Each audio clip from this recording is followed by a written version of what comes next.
ينظم هذا الكرنفال بالمنطقة السياحية لأكادير احتفالا بقدوم السنة الأمازيغية الجديدة.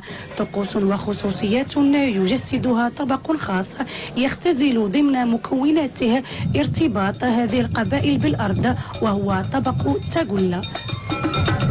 حتى كل هذه كيكون فيها إيغورمي اللي كيلقاه كتكون عنده سنه مليئه بالافراح والهنا وجميع المتمنيات اللي كيتمناها في ديك السنه. كنحتفلوا براس السنه الامازيغيه 2967 كنحتفلوا بهذه السنه، يعني كل عام يعني كنحتفلوا بها، وسنه سعيده. لوحات وعروض فنية متنوعة تجسد الارتباط بالأعراف والتقاليد وكل ما تزخر به الثقافة الأمازيغية.